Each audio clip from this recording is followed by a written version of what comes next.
गौरवशाली अतीत की रोशनी में सुखद और सुनहरे भविष्य की तलाश करते बिहार का स्थापना दिवस वास्तव में प्रदेश में हो रहे विकास का आईना और बिहारी पहचान का प्रतिबिंब है।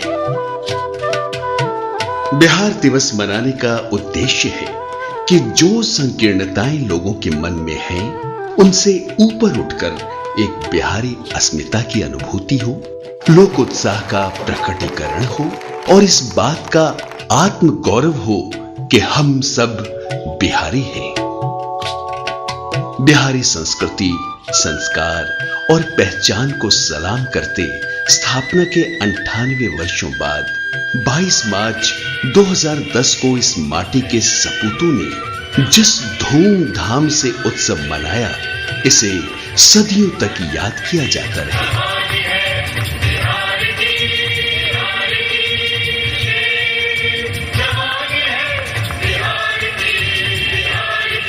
राजधानी पटना के ऐतिहासिक गांधी मैदान में इस उत्सव के शुभारंभ के साथ ही मुख्यमंत्री नीतीश कुमार ने इतिहास के पन्नों में एक नया अध्याय जोड़ा है।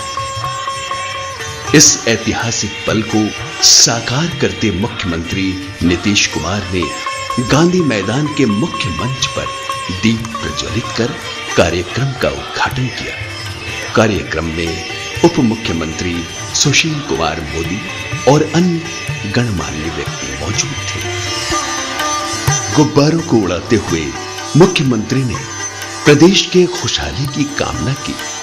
इसके बाद मानव संसाधन विकास विभाग द्वारा प्रकाशित बिहार की बेटियां और कैसे बना बिहार, सूचना एवं जनसंपर्क विभाग द्वारा प्रकाशित स्मारिका समेत 5 पुस्तकों का उन्होंने विमोचन किया और वहीं प्रदेश के 7 स्कूलों समेत कुछ विभागों को महत्वपूर्ण उपलब्धियों के लिए विशेष पुरस्कारों से नवाजा।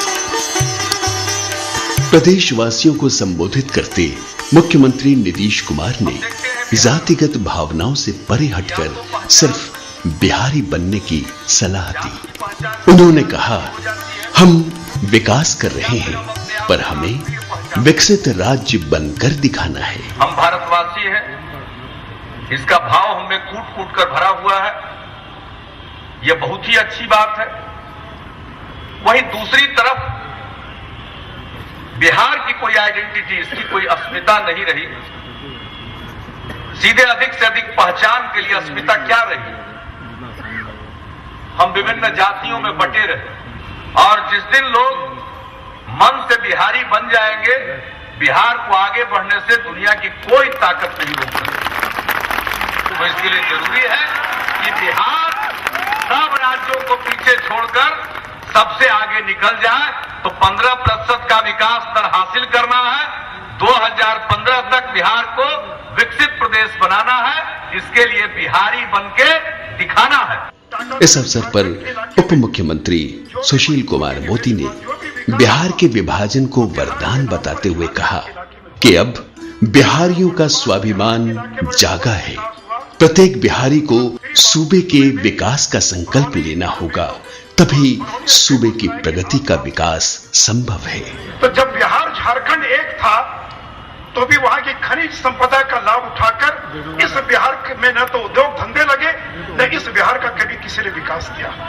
और मैं बार बार कहता हूं कि बिहार का विभाजन, कुछ लोग कहते हैं अभिशाप है, लेकिन मुझे लगता है कि बिहार का विभाजन जो 2000 में हुआ, वो अभिशाप नहीं बल्कि बिहार के लिए वरदान साबित हुआ है। और अगर बिहारी हरियाणा और पंजाब का विकास कर सकता है, तो अगर नीतीश कुमार जैसा मुख्यमंत्री हो और यहाँ जिस तरह की सरकार चल रही है, इस तरह की सरकार हो, तो बहुत जल्दी बिहार हरियाणा, पंजाब और हिंदुस्तान के बाकी राज्यों के बराबरी में पहुंचने के तैयार खड़ा है। उत्सव में शामिल होने 22 युवकों की टोली के साथ कतर से आए बिहारी मूल के शकील अहमद ने मुख्यमंत्री को स्मृति चिन्ह भेंट करते हुए अपनी भावनाओं को व्यक्त किया। ज्यादा मैं कुछ कहना नहीं चाहूंगा, लेकिन नीतीश जी ने आज जो एक इतिहास रचा है, ये बच्चे आगे इस बात का प्रमाण दे रहे हैं कि हमारे सोंधी मट्टी में कितनी ताकत है कि इन्हें वो रोक नहीं पाए, और ये सारे के सारे 22 बच्चे आज मुख्यमंत्री महोदय के सामने यहाँ खड़े हुए, और इन्होंने अपनी टेक्नोलॉजी से वहां जो बिहारी बैठे हैं वो सुन रहे हैं मुझे और आपको देख भी रहे हैं। ये उनके लिए एक जोरदार तालियां जो 7 समुद्र पार आपके लिए काम कर रहे हैं। सांस्कृतिक कार्यक्रम का शुभारंभ बिहार बाल भवन किलकारी से किया गया। कला एवं संस्कृति विभाग के कलाकारों ने बिहार गौरव गान में बिहार की उर्वरा मिट्टी के सारे रंग उड़ेल दिए।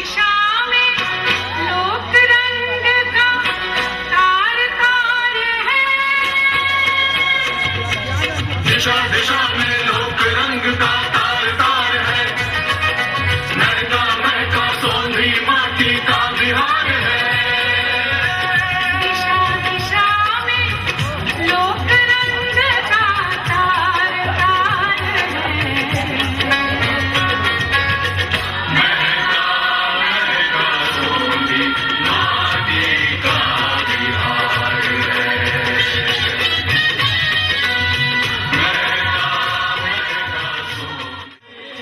सूफी गायन की प्रस्तुति से प्रतिभाशाली कलाकार राजू मिश्रा ने सांप्रदायिक सद्भावना का संदेश दिया।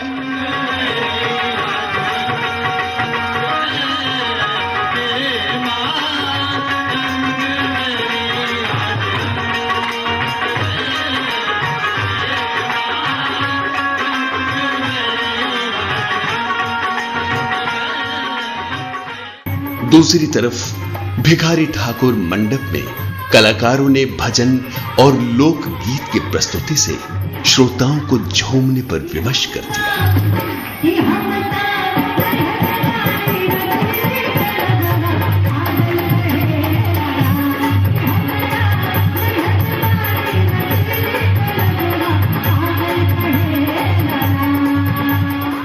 किसी दुल्हन के समान सजे धजे विशाल गांधी मैदान का कोना कोना इस बात की गवाही दे रहा था कि यहां सच है न कि सपना है, पूरा बिहार बस अपना है। समारोह के पहले ही दिन बच्चों ने जमकर धमा चौकड़ी मचाई, जहां अलग अलग प्रकार के झूलों पर झूलते बच्चों के चेहरों पर उत्साह की झलक देखी जा सकती थी, तो वहीं विभिन्न प्रकार की चरखियों का आनंद लेने से बड़े भी नहीं चूके।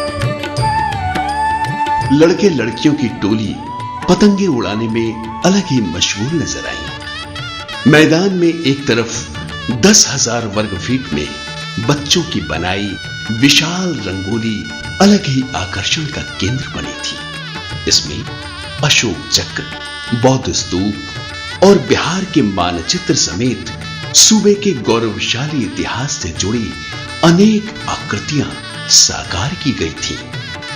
यहां बच्चों को प्रसिद्ध कार्टूनिस्ट पवन कुमार ने कार्टून बनाने के गुर सिखाए।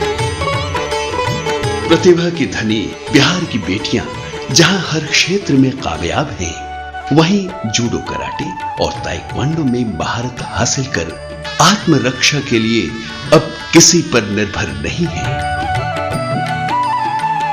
राजमहल के मुख्य द्वार समान सजे प्रवेश द्वार के अंदर हर तरफ छाई थी खुशियां और फैला था उल्लास। 1 महीने के कठिन परिश्रम से तैयार किए गए सूबे की ऐतिहासिक विरासत और बौद्ध सर्किट स्थलों को जिस बारीकी के साथ निराले अंदाज में साकार कर दिखाया गया था, वो दर्शकों के लिए किसी आश्चर्य से कम नहीं था। परिकल्पना को साकार कर जीवंत बनाने में इस माटी के सपूतों का अद्भुत योगदान था। न सिर्फ प्रदेश बल्कि मुल्क के कोने कोने से आए इस कार्यक्रम में शामिल दर्शक अचंभित थे। नव बिहार के ओजस्वी शंखनाद से आयोजन स्थल पर जाति धर्म से परे हर वर्ग के दर्शक शामिल देखे गए, जहां सिर्फ एक ही झलक थी, हम बिहारी हैं। आयोजन में सवेरा समाज कल्याण समिति के कलाकारों ने प्रेरक साक्षरता गीत के साथ ही नुक्कड़ नाटक का सफल मंचन किया।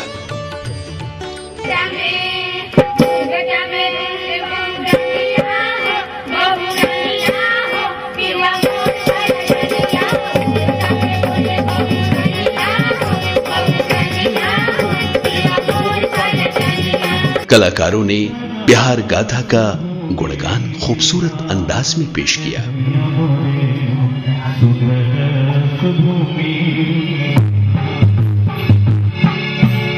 आयोजन में स्वांग नृत्य शैली के अंतर्गत पारंपरिक क्षेत्रीय लोक नृत्य एवं गीत भी शामिल किए गए।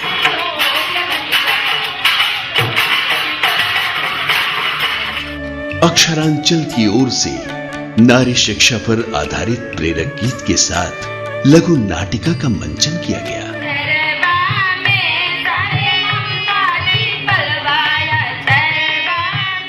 मुख्य मंच पर कला एवं संस्कृति विभाग के कलाकारों ने हुनर द्वारा प्रस्तुत गीत का सफल मंचन कर दर्शकों को मंत्रमुग्ध कर दिया।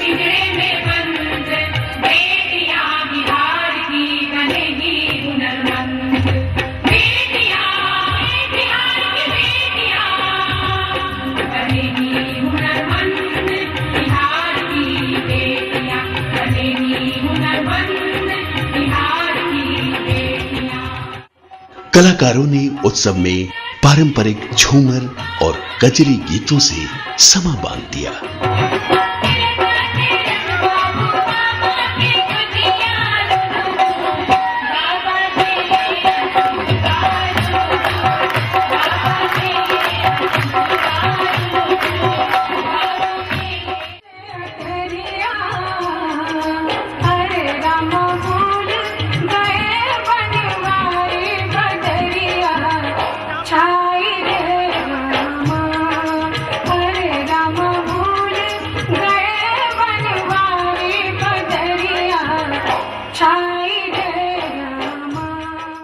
मिथिलांचल का प्रसिद्ध झिझिया लोक नृत्य देख दर्शक विभोर हो उठे।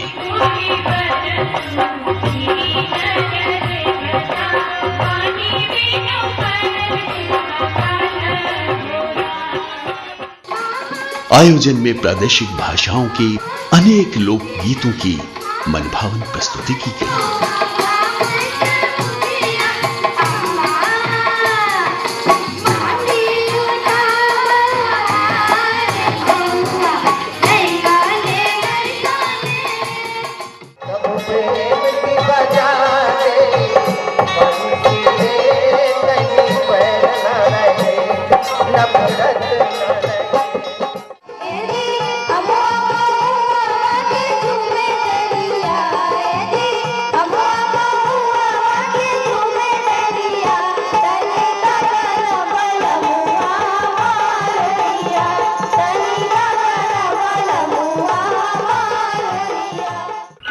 तीन दिवसीय कार्यक्रम की लंबी सूची में दर्शकों के हर वर्ग का ख्याल रखते हुए अनेक खेलों को सम्मिलित किया गया था। दर्शकों का एक वर्ग कहीं फुटबॉल मैच का आनंद उठा रहा था, तो दूसरी तरफ तलवारबाजी के करतब दिखाए जा रहे थे। लड़कियां स्लो साइकिल रेस में भाग ले रही थी, तो दर्शकों को ग्रामीण खेल कबड्डी देखने में भी उतना ही मजा आ रहा था।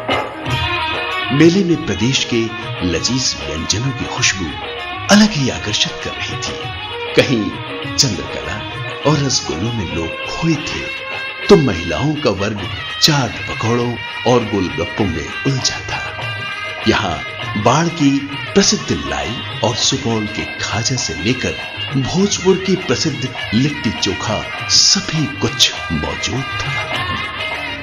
आयोजन के अंतर्गत भारतीय योगा संस्थान द्वारा 3 दिवसीय कार्यशाला में योग भी सिखाया गया। मैदान में दूर दूर तक विभिन्न विभागों समेत अनेक संस्थाओं और प्रतिष्ठानों ने अपने स्टॉल सजा रखे थे, जहां लोगों को जानकारियां उपलब्ध कराई जा रही थी। ज्ञान ज्योति के तहत आर्ट क्राफ्ट की प्रदर्शनी खास तौर पर महिलाओं के आकर्षण का केंद्र बनी रही, जहां महिलाओं ने उपयोगी सामानों की खरीदारी भी की। सूचना एवं जनसंपर्क विभाग फिल्म प्रोजेक्टर के माध्यम